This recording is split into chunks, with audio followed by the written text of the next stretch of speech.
Good morning. My name is Kinga Budai, and my project is about antibiotic dosing in critically ill children. So, I work as a hospital clinical pharmacist in the Pediatric Center of Semmelweis University, and my supervisor is Csaba Lódi, and my scientific methodology supervisors are Vanda Máté and Mahmoud Obaidat. My vision is to improve the effectiveness of antimicrobial therapy and extend the life expectancy of critically ill children. In order to accomplish my vision, my mission is to improve the antibiotic dosing based on serum drug levels and scientific results. My two projects aim to investigate the efficacy and safety of extended infusion of beta-lactams.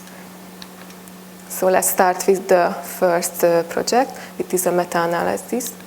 And so either underuse or overuse of antibiotics is a real problem in medical practice.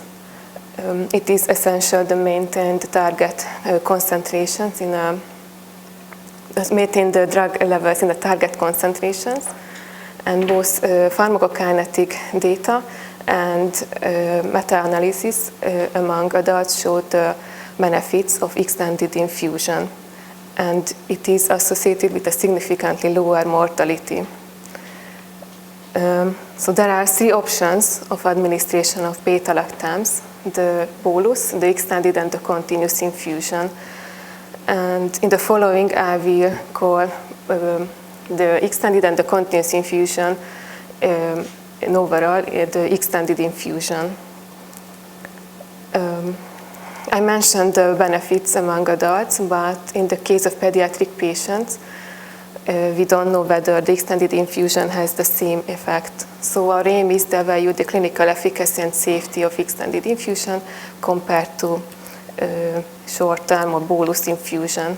We use the PICO framework, and our outcomes are the all-cause short-term mortality, the infection-related mortality, the treatment success or failure, the microbiological eradication, length of stay, adverse events, and so on.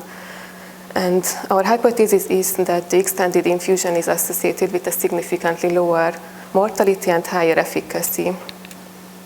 A systematic search was conducted in 4 databases, and at first 32 articles met the eligibility criteria, and 3 additional articles were included.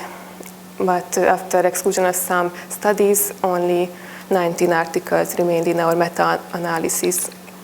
Our primary and hardest outcome is the all-cause mortality. A subgroup analysis was conducted among RCTs and non-RCTs, and the population is heterogeneous. It means that the patients had different diseases, for example, meningitis, gram-negative bacteremia, febrile neutropenia, or neonatal sepsis. And we use the odds ratio to measure the effect, and it was less than 1. It is 0.76, and it means that the extended infusion is associated with a lower mortality, and it has a paramount importance, and it is almost a statistically significant result. The next one is the infection-related mortality, which can show the real effectiveness of the therapy. And the population is homogeneous because every patient suffered from a confirmed multidrug-resistant gram-negative bacteremia. The odds ratio is 0.52, and it means that the extended infusion provided a 50% less fatalities, and it is a very promising data, but we can see that we had a low number of studies and patients. The microbiological eradication is the most objective tool of efficacy, and it was examined within 3 and 7 days after the treatment initiation. And the odds ratio is 3.18, and it means that with extended infusion we can achieve 3 times more likely bacteria killing within a short time.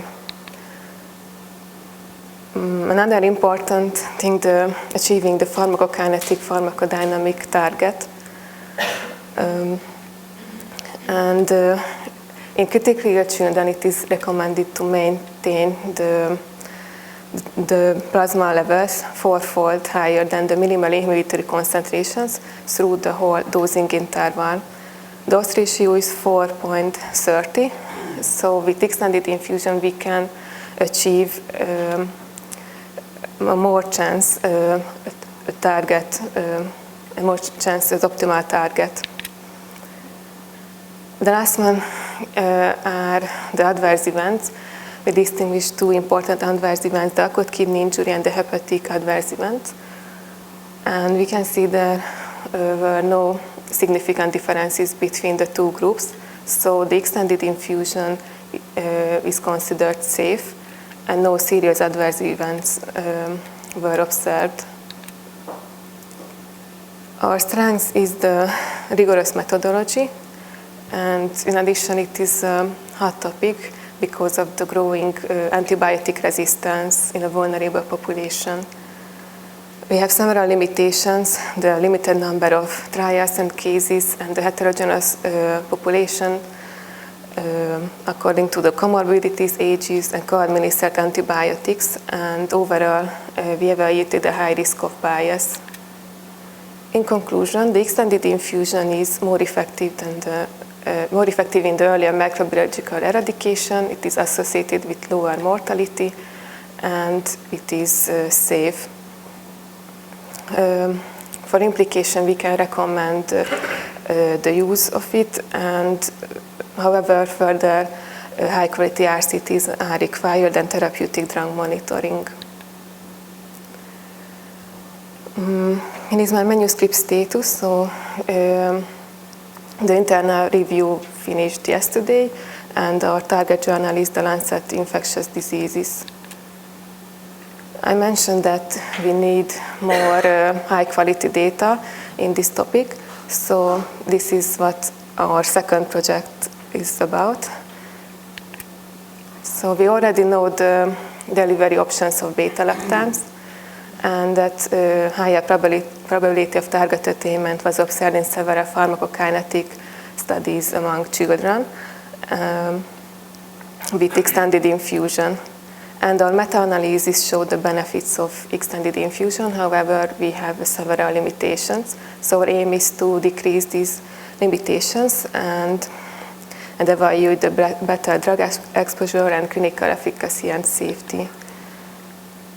So we would like to compare the extended infusion and the intermittent or bolus infusion in critically ill children. And our outcomes will be the plasma concentrations and other clinical outcomes like clinical cure and mortality and eradication and length of stay. So every patient admitted to PICU or NICU with suspected or proven infection with critical illness will be included. And meropenem, piperacillin, tazobactam, ceftazidime, and in the future ceftriaxone can be measured. Every signs of infection, the culture positivity, the elevated acute phase proteins, or any clinical symptoms will be registered. And briefly, we would like to have 4 arms, 2 extended and 2 intermittent, and we would like to separate the newborns and the older children.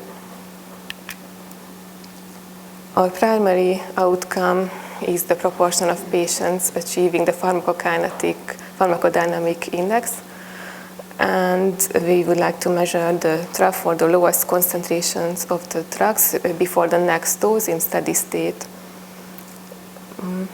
The secondary outcomes, such as the clinical success, microbiological eradication, mortality, will be assessed in different time points. In summary, my 2 projects is about the appropriate antibiotic dosing, and we would like to ameliorate the efficacy.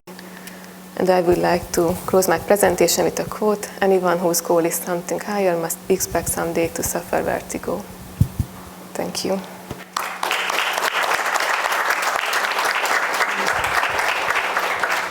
Well, it was really a nice presentation demonstrating clearly the benefits and the lack of organ-specific side effects. As practicing pediatricians, of course, we face the problem of actually giving the drug to the patients, and the prolonged infusion requires either an extra IV line or the possibility to mix it. You are a pharmacist, so I dare to ask the question, how mixable are these beta-lactamides?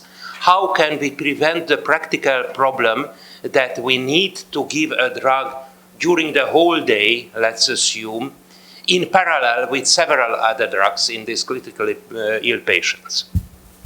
Thank you for your question. So at first, it seems that the extended infusion is beneficial in intensive care units. So to the best of my knowledge, these patients have several lines, but of course it's a difficult question. So in the summary of product characteristics, we can find the answer